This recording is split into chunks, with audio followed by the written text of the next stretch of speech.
What's going on, guys? Welcome back to United View. Hope everyone is doing very well. We won. We won a game. Yes, it's almost a bit of a novelty at this point, isn't it? Yes, but the final home game for Manchester United this season results in a victory as Manchester United defeat Brentford 3-0. United win their final home game of the season with ease, to be honest. I think the season, honestly, kind of ended at Old Trafford in a similar way to how it started, right? With a comfortable game, with the opening game of the season a million years ago when we played Leeds at Old Trafford. We won 5-1. It was comfortable. And how often have we said that this season? How many times this season have we said Manchester United win a comfortable game? We haven't said it really at all. We haven't seen that very, very, very rarely this season. You can probably count on one hand the amount of times United have won a game with ease or a game that's been comfortable this season. I think of the opening game of Leeds. I think of maybe when we played Tottenham at the Tottenham Hotspur Stadium. And I think to tonight in 3 games where there wasn't really much drama and we played well and the opposition really didn't do that much. So it's a bit of a novelty. It's a bit of a different one. Brentford, to be honest, offered little, to be honest, throughout the whole game. I thought they were very, very passive. I thought they played okay in the opening 20, 25 minutes. But after that, United largely dominated and they were largely, Brentford were largely ineffective, passive, as I mentioned. And I do think you have to give credit to Manchester United today. I think we played well. I think it was certainly a marked improvement of the performances we've seen recently. And I say there was a marked improvement of how we've been playing recently. I think that largely comes down to effort. I think in the games against particularly Chelsea, where there was a real lack of effort, there was a marked improvement in terms of effort, determination, passion, desire on the pitch. And I think there was a marked improvement in quality. I think when we played, say, Arsenal at the Emirates, there was a real lack of quality. And I do think there was some quality tonight. We'll get into all of it, individual players, all that kind of stuff. Unfortunately, it is too little too late. I'm not going to be one of these people that, we beat Brentford 3-0 at home in the last home game of the season and everyone's all sort of sunshine and happiness. And yes, come on, it's all good at Manchester United because, nothing has dramatically changed here, folks. We still have had a really, really, really disappointing season. We still have to look at that in context. We still have to have that in our minds. We have to look at where we needed to improve. I think a game like tonight actually is very beneficial because it still has highlighted areas in which we still massively need to improve. It's highlighted some major problems, I think, in us going forward, and the problems that Erik ten Hag will have to address very quickly as he comes into the job in the summer. Because realistically, let's think about it, right, guys? Our best players this evening in this 3-0 victory over Brentford at home, the last home game of the season, were a 37-year-old Cristiano Ronaldo, a 34-year-old Juan Mata, and a 33-year-old Nemanja Matic. All players way the wrong side of 30 were our 3 best players on the pitch tonight. They were far and above Manchester United's best players. Two of whom are not going to even be at Manchester United next season. And for right reasons, by the way. It was obviously very, very emotional. I say very emotional. It was, it's always sad to see a player leave the club.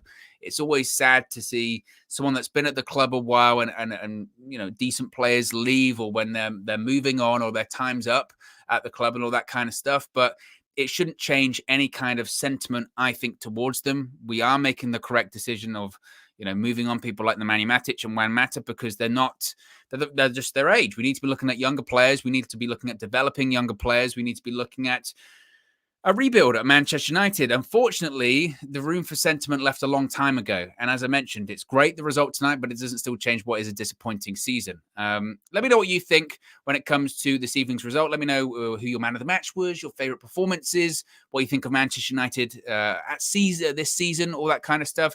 Pick up Ijax. Ijax is in the chat as well.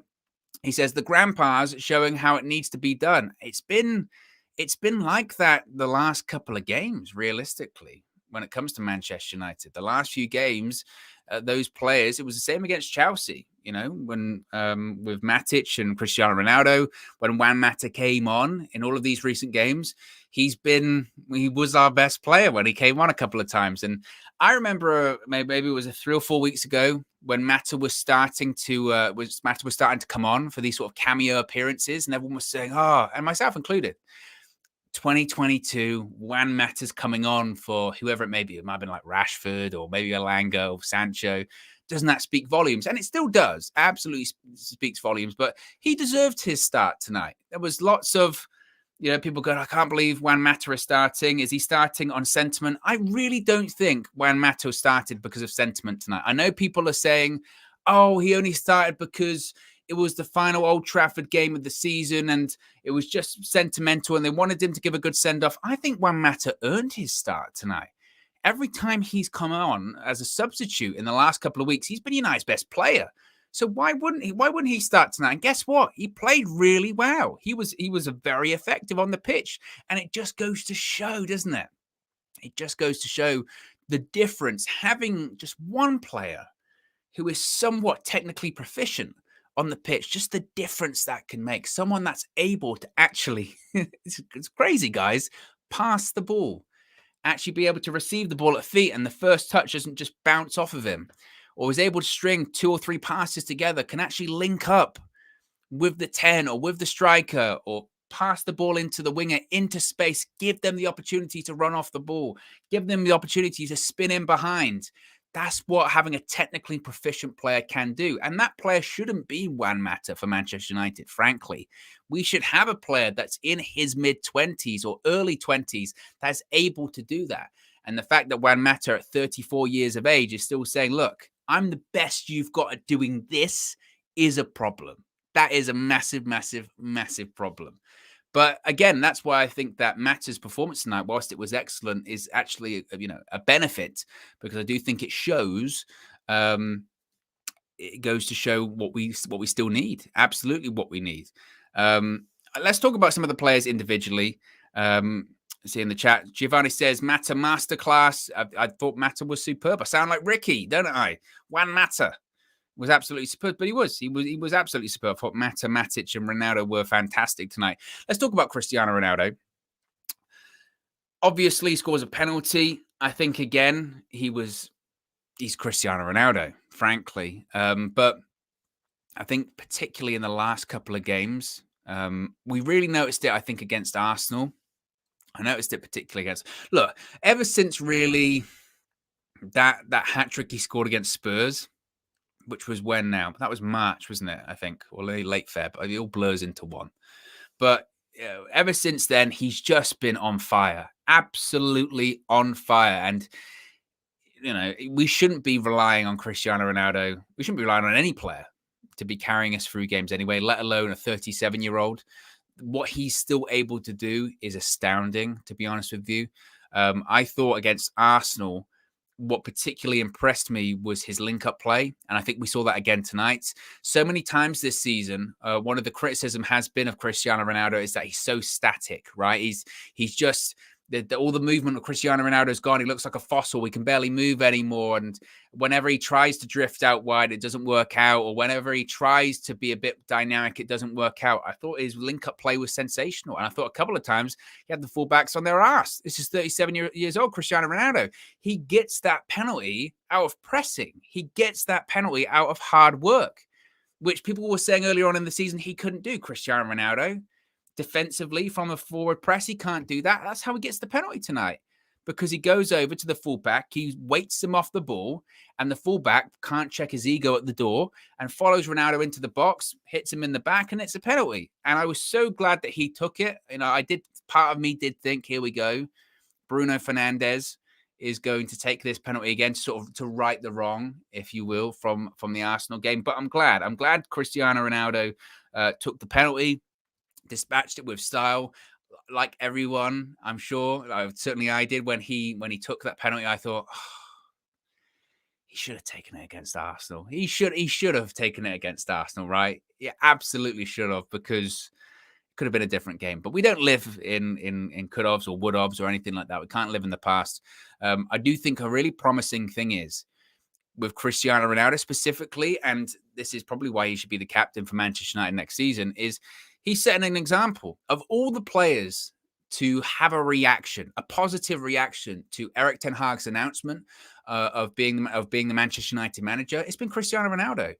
he's been playing well anyway. Like I said, since really sort of early March, he's been playing really, really well. The fact that he is the top goal scorer in the Premier League in 2022, not the entire season, but in 2022, the calendar year, he has the most goals. He didn't even score in January or February. He gave people a 2-month head start, and he has still scored more goals in 2022 than anyone else in the Premier League. He's 37 years old in one of the worst Manchester United teams in Premier League history. Arguably, it could be the worst Manchester United team in Premier League history, statistically, in terms of the points we're going to finish on this season. We can equal our worst ever season ever. Ronaldo is still the second top goal scorer in the Premier League overall and the highest goal scorer in 2022. And he didn't even score in January and February. That just goes to show how Cristiano Ronaldo is playing at the moment. Now, he said to the broadcast cameras, I don't know if you saw this as the match was finishing, as they were doing their lap of, what they call it, appreciation. As they were doing that lap of appreciation, he said to the camera reportedly, I'm not finished. I know some people were talking about Ronaldo waving to the crowd and all that kind of stuff and going, oh, does that mean he's leaving? Is Ronaldo going to be leaving? Is Cristiano Ronaldo going to be leaving?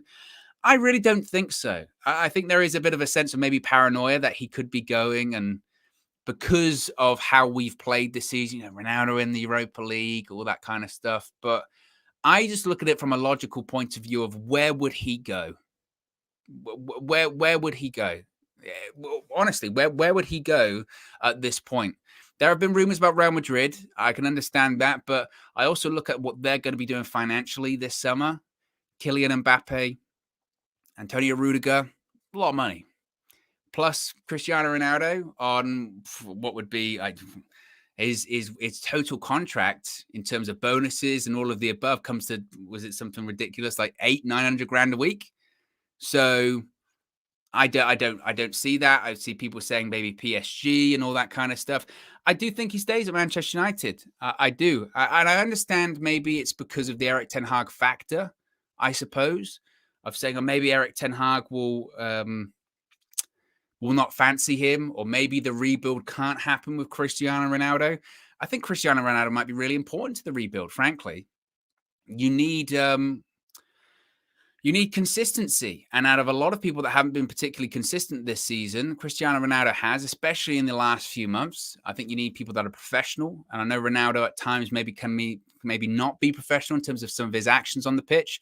But again, I think he has to stay. I really do. And I do think he will. I do. I think that Erik ten Hag will probably lean on Cristiano Ronaldo quite more than people think next season. And we are going to be signing a striker in the summer, a younger striker to become Manchester United's next big main striker. But I think Cristiano Ronaldo stays. And again, I might be massively wrong and this can be clipped and I can eat my words, but the way that Cristiano Ronaldo is playing at the moment, why wouldn't you want him in the Manchester United side next season?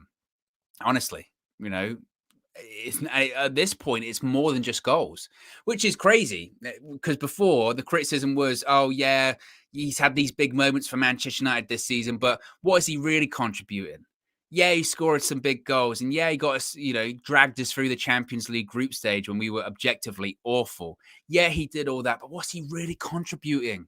Right? Where's his link-up play? How is he linking up with the wingers? Or how's he linking up with Bruno if he's a 10? Or how's he linking up with all these people? His link-up play has been nothing short of sensational. Absolutely sensational the last couple of games. He's creating chances as well now too. And again, I think he deserves a lot of credit. I do. And as I mentioned earlier on this season, I think I'm always remiss to criticize Cristiano Ronaldo. And when he was getting criticized earlier this year, particularly in January and February, some of that criticism was valid because if you're not scoring goals as a striker, you're always going to get criticized. And the scrutiny on Cristiano Ronaldo, because of his reputation, because of his legacy, is always, infinitely more than most other strikers. But write him off at your peril. He will always score goals. Again, he's playing in what could be statistically the worst Manchester United side in Premier League history. And he's still the second top goal scorer in the league. And he's still absolutely banging out goals in 2022. So he deserves a huge amount of credit. Imagine he played in a side, that actually did create more chances. We saw tonight a side that I think did more passes than pretty much we've done in any game this season. Imagine he played in a side under Erik ten Hag that was filled with technically proficient players.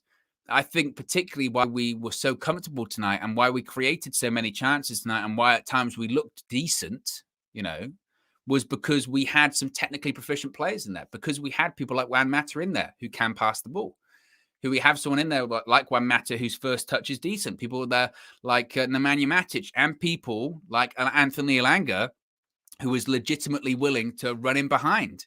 And sometimes the problem is with people like Marcus Rashford, and even I said somewhat with Jadon Sancho, because it's not really his game. People like Elanga who are actually willing to play on the shoulder, running behind, makes all the difference. Having players like that who are willing to do that, running behind, people like Mata who are technically proficient on the ball. Erik ten Hag, that's his game. That's the game, as far as people, from the We Talk Ajax channel and Ajax fans have been saying to us. That's Erik ten Hag's game. Ball possession, but also filled with technically proficient players, people that can use the ball, people that don't give the ball away, people that can thread passes, play in tight spaces.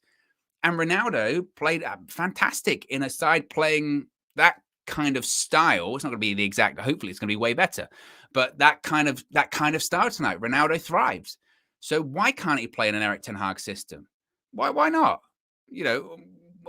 Why can't he play in that system? People have just continued to write. It's wild to me that Ronaldo can still be scoring goals, and yet there is still a discussion about whether he's good enough. Would he be willing to stay for Europa League football or anything like that next season? That is the question. And I suppose it depends on ultimately, I suppose, depends on what Cristiano Ronaldo wants to do as well. We can't really ignore that, can we? If Cristiano Ronaldo wants to be at Manchester United next season, he will be at Manchester United next season. He said it himself in that interview when he was on international duty with Portugal. I'm the boss. I do what I want. And it's true. If he wants to be at United, he'll be at United next season. If he doesn't, it's like he didn't want to be at Juventus anymore. So he went. That was it. And it will be the same with United. But I have a feeling that he would want to stay. That's my kind of feeling on it. Or it depends, obviously, the conversations he does have with Erik ten Hag, and it depends how committed he is to United, to United's rebuild. He signed on for 2 years, and maybe he's going to honor his contract. I do want to talk about Juan Mata as well. I thought Juan Mata was fantastic. I really don't think you can it can be overstated that Mata's days are clearly best days rather are clearly well behind him, and you do see a performance like tonight, and you see what he's capable of doing, and you do kind of think, don't you, like, did we waste Juan Mata? Let me know in the free seats. Did we waste him? Because we signed a guy that was Chelsea's player of the season at least 1 year in a row, maybe a couple of years in a row. Mourinho sold him because he didn't do really the dirty work of football, didn't fit into Mourinho's system. Fine. But we signed a guy that was a really proficient number 10. That kind of number 10 that maybe didn't pitch him with a ton of goals, but a lot of assists, threading through passes, free kicks, crosses, could find the killer ball, all that kind of stuff. And what did we do? We signed a number 10 that we played on the left and right for years, absolute years. And when you do see him play games like tonight, you do think to yourself, man, we could have had that. And for whatever reason, we just didn't. We just did not utilize that for years. And even at 34 years of age, he's still got that technical ability, like I said, that I think speaks volumes of current players that are meant to be in their prime at Manchester United. How many times this season have I or you or any of us come on the full-time view and said, oh, so-and-so, we couldn't string 2 passes together, or so-and-so, their first touch was shocking, or so-and-so just, booting the ball, or no technical ability. You have someone like Juan Mata, 34 years of age, who just made some of those players that have been playing more regularly this season look like fools. That's how you do a pass. That's how you keep the ball. That's how you have a first touch. That was the difference. And like I said, Matt is obviously going to be leaving, but we need to not really replace him, but we need to find that kind of player. Now, some people will be saying that's Donny van de Beek. Jury's still out. I think, on that one. We'll talk about that in a second. Super chat from Ray Diaz says, here's $5 for your work this year, Owen, pulling the tough work through a lot of times on your own. Question, why wasn't Mata playing more? Appreciate the contribution, Ray. To answer your question, I would just assume age. I would assume he didn't play more because we assume that. I think he was kept around, honestly. I think he was kept around at United for this extra year as more just not really as an option, but more so for experience, for professionalism, to mentor some of these young players. The fact that we're talking about him now in the final home game of the season in actually being one of the better or best players on the pitch goes to, I think, show that some of these players just aren't good enough. Absolutely aren't good enough. And when I say good enough, just technically, they just don't have the technical ability to play at a club like Manchester United.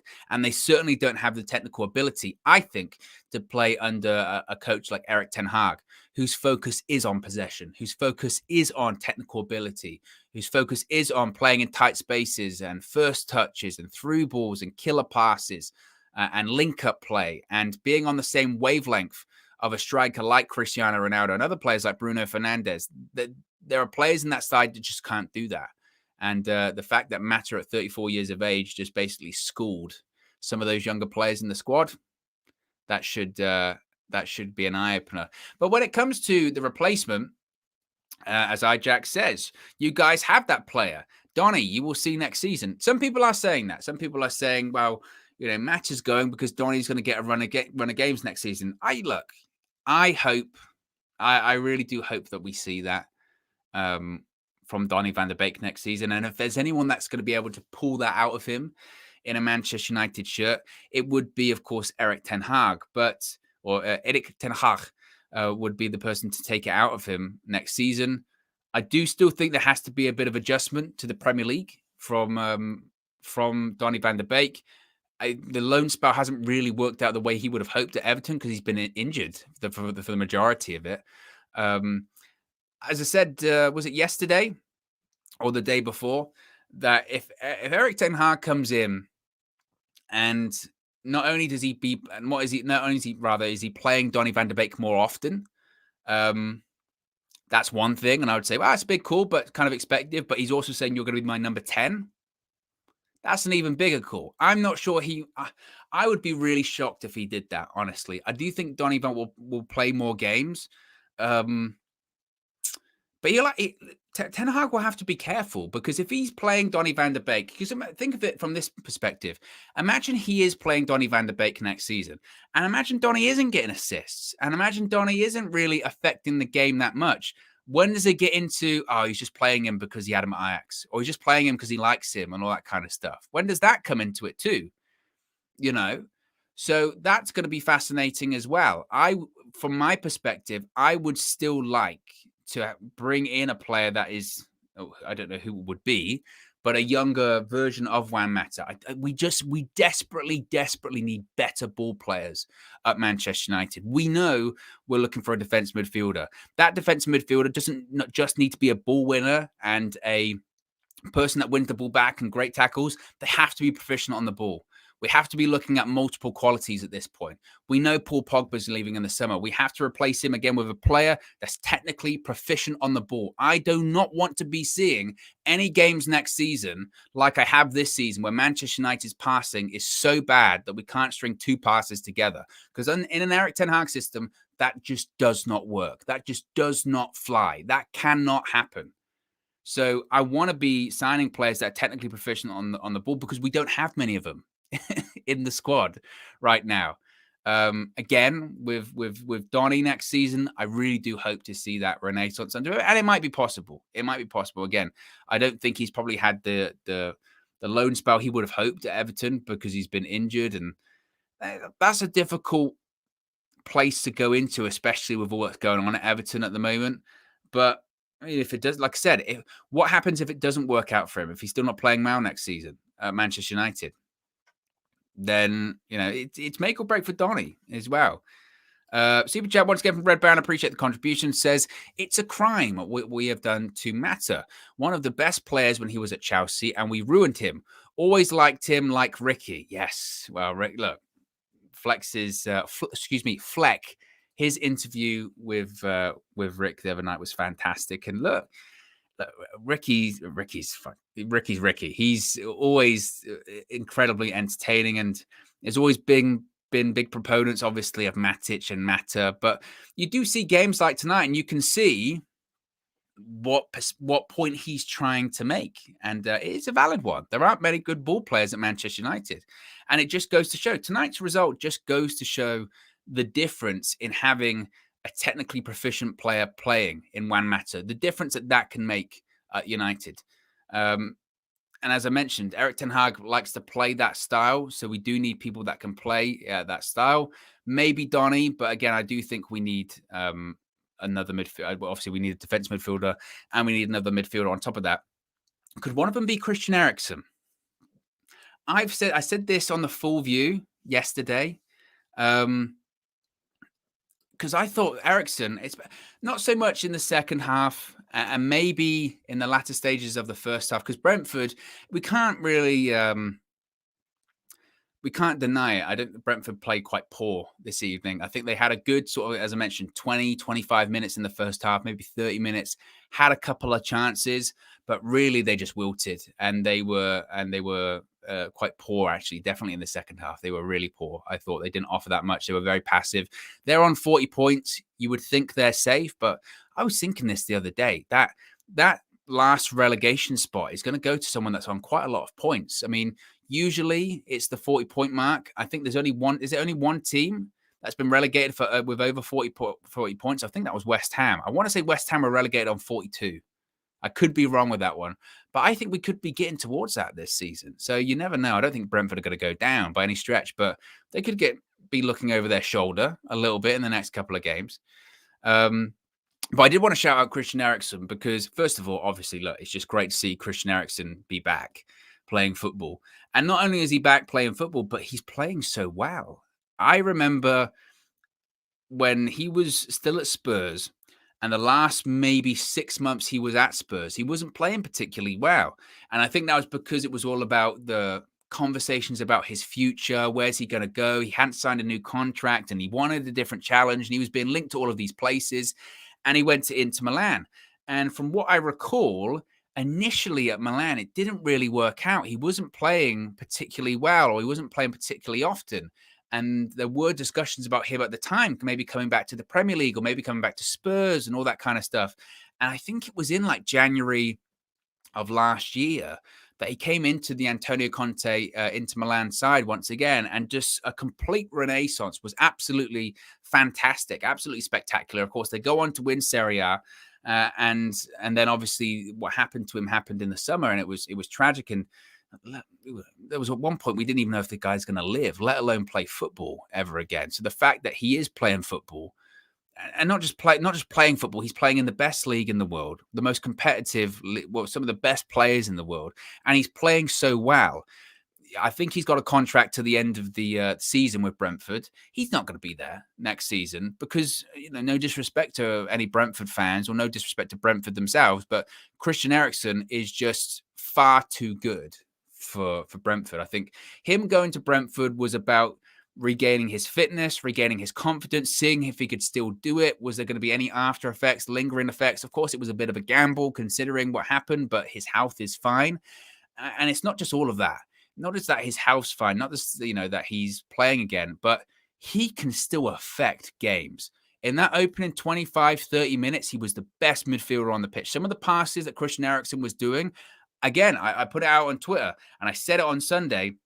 If you're Manchester United and you're looking for a little bit of quality, you're looking for experience. We're going to be losing a lot of experience. We're going to be losing people that are technically proficient on the ball. As a free transfer, Christian Eriksen, I'm not sure you can go wrong. Because next season, I said it before, if we are going to have Bruno Fernandes as a 10, there's been discussions he might be a wide 10 or something like that. Fine. Our main central 10 is Donny van der Beek. Okay.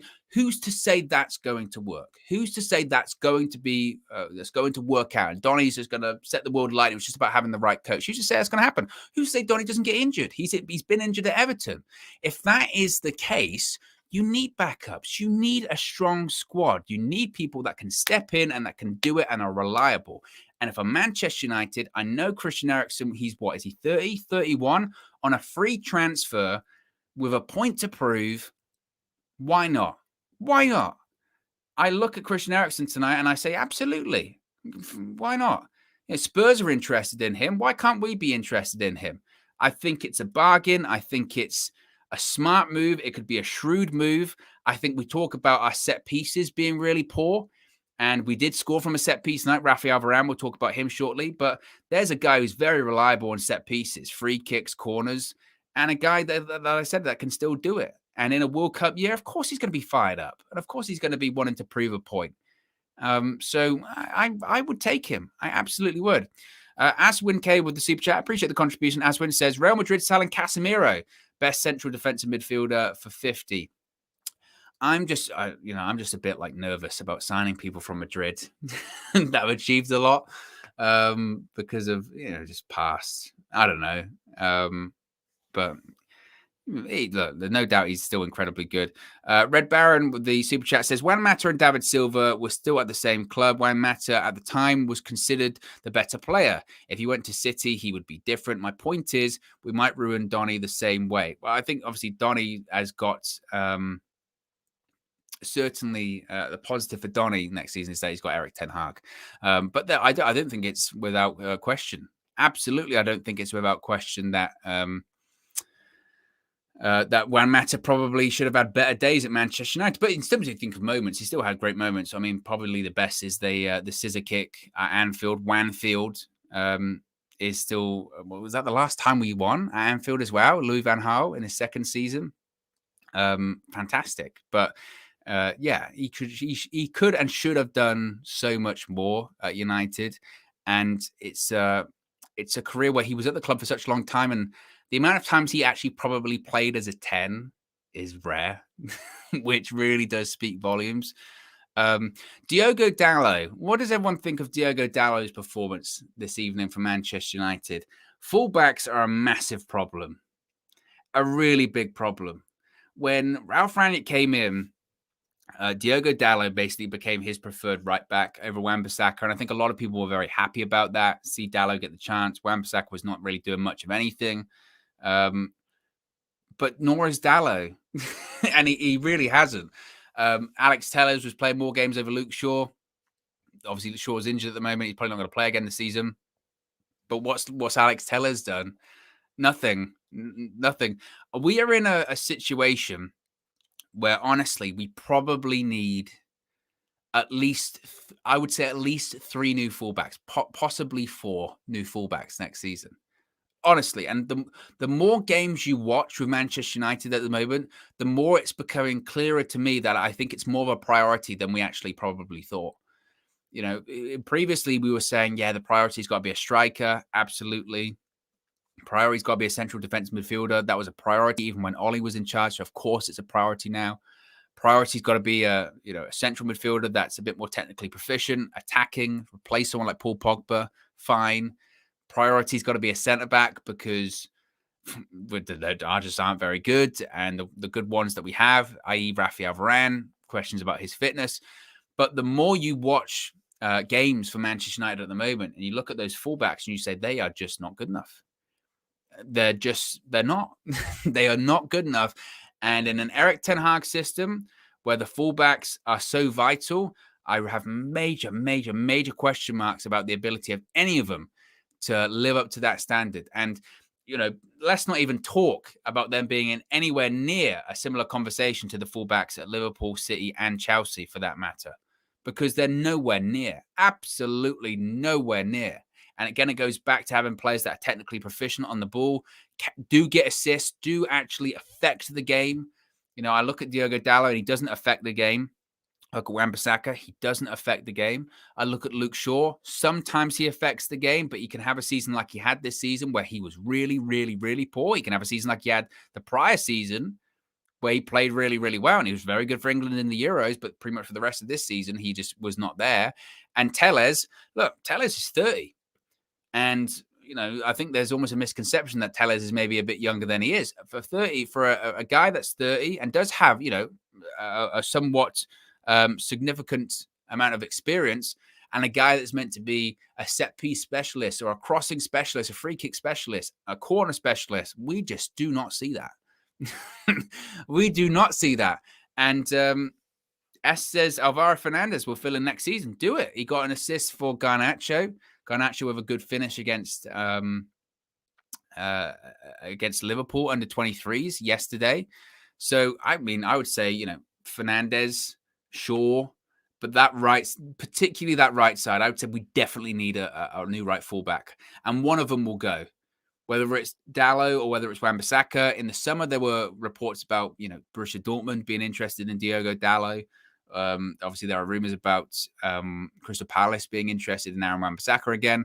I think one of them will go, and I think we'll bring in a fullback because they're just too important to the Erik ten Hag system. They're just way too important. And I think he'll probably think I can get something out of Luke Shaw, honestly. That's what his thought process will probably be. But it's the more games you watch of Manchester United, you realize it's becoming just more and more of such a priority because we're so far behind in that role. Speaking of midfielders as well, I suppose James Garner can come back in for United. There were going to be positions under Erik ten Hag, absolutely, that we don't fill in the summer. I think that, as I've said before, I think there is somewhat of a maybe we need to be a bit more realistic about what business we're actually going to do in the summer. Yes, a lot of people are going to be leaving because a lot of people contracts are expiring. I do think some United fans legitimately think we're going to sign 10 players. I would be stunned. I would be absolutely stunned. I've said before, 4 or 5, I think United will do because they'll have the budget for the transfer window anyway, plus all of the free wages of those players that will be leaving. So possibly 4, 5, at a push 6.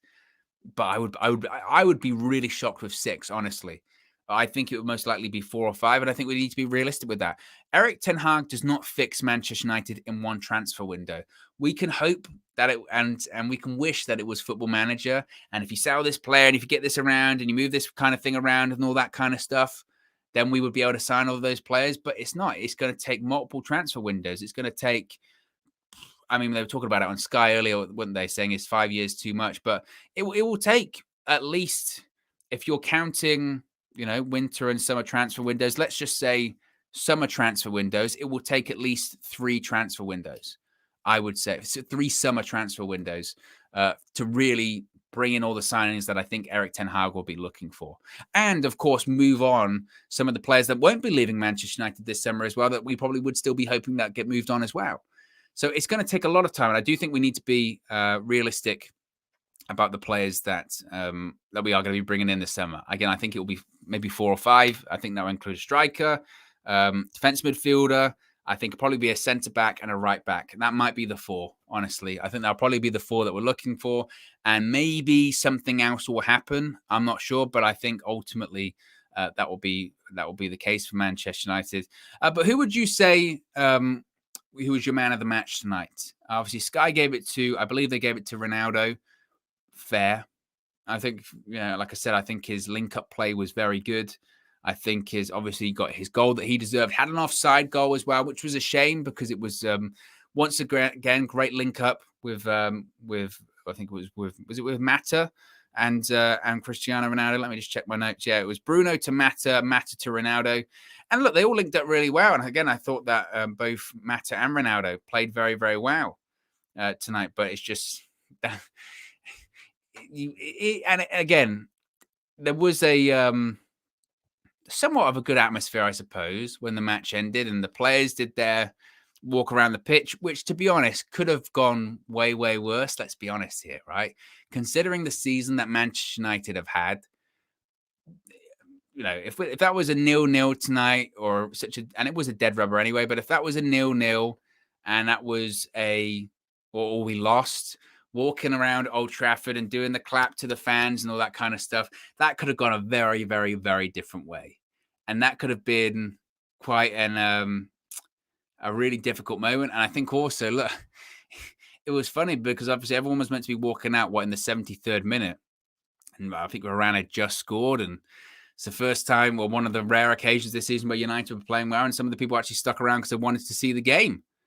So I think, that whole lap of honour could have gone very, very differently for Manchester United. And there was a bit of a good atmosphere coming out, I suppose, at the end. And everyone was happy and everyone was clapping and everyone was waving to the crowd and all that kind of stuff. And that's great. And it is great to see Manchester United win. And it's nice to see Manchester United win. And there is a kind of feeling of, thank God it's over. Thank God the season's nearly over. And maybe that's where that comes from. Honestly, that kind of, smiling and waving, but it still can't mask what's been a really, really poor season. And I think Roy Keane was saying it best once the match ended, because they go to him and they say, Manchester United win 3-0, good result for United then, Roy, and good performance by Manchester United. Cristiano Ronaldo was great. And he just went, well, yeah, but they should be beating Brentford at home. And it doesn't mask what is a really poor season. Manchester United are 6th. We've confirmed European football, but it's the Europa League. Well, we've guaranteed that we're going to be probably at least in the Europa Conference League. Hopefully it'll be in the Europa League. But the fact that we're even talking about that, it's not the European competition that we would be looking for. I know a lot of people said that they didn't want us to be in Europe at all. I know Flex had said that he wanted us to finish 8th and we would just focus on the league. I'm happy that we're in Europe, honestly. I'd be lying if I said, I didn't want us to be in some kind of European competition next season. It's not the Champions League and it's not the competition we want to be in. But I think it gives us Erik ten Hag an opportunity to win a trophy in his first season, honestly. The Europa League is a tough trophy to win. Don't we know it? We have won it before. We got to the final last year. We lost.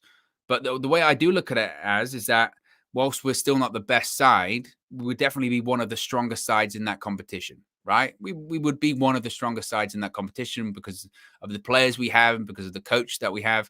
Obviously, it depends on who drops down from the Champions League and all that kind of stuff. But Manchester United would be one of the early favourites to win the Europa League next season. Now, obviously, that's not what we want to be winning. But if Erik ten Hag could go quite far or maybe win the Europa League in his first season, which the fact that I'm even talking about it seems, I hate looking that far ahead, but that could be a positive. And that could be something that, again, separates him from, Ollie, that he won a trophy so quickly and all that kind of stuff. So I think being in Europe, again, gives him more time with the players as well. Is it ideal playing Thursday, Sunday next season? No, of course it's not. But you get what you deserve. And I know it's a cliche, but you do end up where you deserve in the league table. The league table does not lie. And Manchester United have got exactly what they deserve this season. We don't deserve to be in the Champions League. We don't. We're not good enough to be in the Champions League.